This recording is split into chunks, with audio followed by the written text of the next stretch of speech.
پھر آپ دیکھیے کیسا کیسا المیہ ہوا کل. وہ جو کھوسا صاحب ہیں، لطیف کھوسا صاحب، جنہوں نے اتنے مدبر سیاستدان، جسے میں کہتا ہوں نواز شریف کے بعد اگر کسی کو سیاست کی سوجھ بوجھ ہے پی مسلم لیگ نون میں تو پھر وہ سعد رفیق ہے. انہوں نے سعد رفیق کو ہرایا، کھوسا صاحب،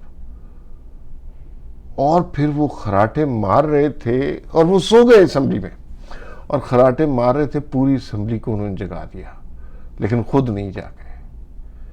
اور میرے خیال میں اس کے ساتھ ساتھ تحریک انصاف کی قسمت بھی سو گئی ہے. شیر افضل مروت تھے جو عمران خان ثانی اور پتہ نہیں کیا کچھ کرنے کا ارادہ رکھتے تھے، وہ بھی سو گئے. عطا اللہ تاڑڑ اور ان کا خاندان ہمیشہ تمیز سے، تہذیب سے بات کرنے کا جو ہے نا روادار رہا ہے. اور رفیق تاڑڑ ہو گئے، سائرہ افضل تاڑڑ ہو گئیں، اور جو وزیر قانون تھے وہ ہو گئے، ان کا نام ہمیشہ میں بھول جاتا ہوں، عطا تاڑڑ اور پھر شیر افضل مروت. عطا تاڑڑ سے ہم ایکسپیکٹ نہیں کر سکتے کہ وہ اس طرح کی باتیں یا اس طرح کے اشارے کریں گے. سب کچھ ہی الٹ ہو رہا تھا، سچی بات ہے، سب کچھ ہی الٹ ہو رہا تھا. کچھ سمجھ نہیں آ رہی تھی کہ یہ کیا ہو رہا ہے اور کیسے ہو رہا ہے. پھر اس کے بعد جو ہے شہباز شریف صاحب، آپ دیکھیے تقریر میں کیا کہہ رہے ہیں. امیجن کیجئے وزیر اعظم کا حلف لیا ہے، اتنی بڑی پوسٹ ملی ہے، دوسری دفعہ ملی ہے. پہلے پی ڈی ایم کا لوگ کہتے تھے 2 نمبر وزیر اعظم، میں پکے وزیر اعظم بنے. اور تقریر میں کہتے ہیں کہ میں اللہ کا بڑا شکر ادا کرتا ہوں کہ میں آج لیڈر آف اپوزیشن منتخب ہوں. ہیں شہباز شریف تو بڑے کیلکولیٹڈ آدمی ہیں، وہ تو ایک ایک سیکنڈ کی، ایک ایک منٹ کی بات صحیح کرتے ہیں، اتنی زبانیں جانتے ہیں. انہوں نے یہ کہہ دیا کہ میں جو ہوں لیڈر آف دا اپوزیشن منتخب ہوں، حالانکہ وہ قائد ایوان منتخب ہوئے ہیں. شاباش. اس کے بعد جو عمر ایوب ہیں وہ کہہ رہے ہیں کہ میں وزیر اعظم منتخب ہوں. میری بات پوری سنیں یار، یہ کیا اسمبلی میں ہو رہا ہے؟ یعنی جو اپوزیشن لیڈر ہے وہ کہہ رہا ہے کہ میں وزیر اعظم منتخب ہوں، جو وزیر اعظم منتخب ہوا ہے وہ کہہ رہا ہے میں اپوزیشن لیڈر منتخب ہوں. عجیب ہی. اور پھر وہ اذان ہوئی تو اس نے کہا کہ اپوزیشن لیڈر عمر ایوب نے کہا کہ ہم 5.5 وقت کے نمازی ہیں، تو اذان جو ہے اب جس نے نماز پڑھنی ہے پڑھے، میں اپنی تقریر بولوں گا اور بولتا رہوں گا کیونکہ میں وزیر اعظم ہوں.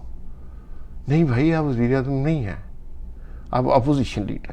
پھر اس کے بعد دیکھیے جب اپوزیشن لیڈر بڑا امپورٹنٹ ہوتا ہے، جب اپوزیشن لیڈر تقریر کرنے آیا، ٹی وی سے ان کی تقریر غائب ہو گئی، تصویر غائب ہو گئی، ٹوٹل سینسر.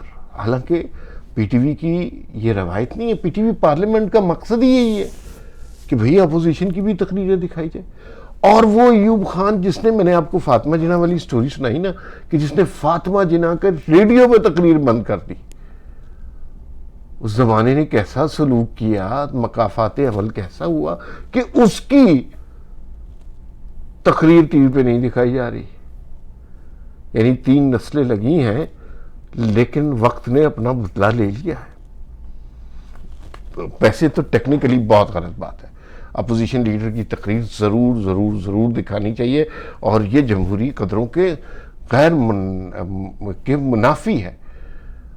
لیکن میں اس وقت جمہوری قدروں کی بات نہیں کر رہا. اچھا پتہ نہیں، مجھے کچھ احساس ہو رہا ہے، کسی نے کہا کہ بشرا بی بی نے کچھ پڑھ دیا ہے اسمبلی پہ اور کوئی دم درود کر دیا، کوئی کالا جادو کر دیا، اس کی وجہ سے ساری چیزیں الٹی ہو رہی ہیں. میں بالکل ضعیف الاعتقاد آدمی نہیں ہوں، نہ ہی ایسی باتوں پہ یقین رکھتا ہوں، لیکن ہو سب کچھ الٹا رہا ہے اسمبلی میں. پتہ نہیں اس کی وجوہات کیا ہو سکتی ہیں.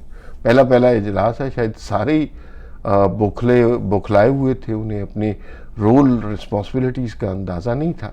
آنے والے دنوں میں چیزیں شاید ٹھیک ہو جائیں، لیکن ابھی تک جو نظر آ رہا ہے وہ ہر شاخ پہ الو بیٹھا ہے. انجام گلستاں کیا ہوگا یہ ابھی پتہ نہیں ہے. چند دنوں میں صورتحال واضح ہوگی، لیکن صورتحال کوئی بہت خوبصورت روزی پکچر پینٹ کرتی دکھائی نہیں دے رہی.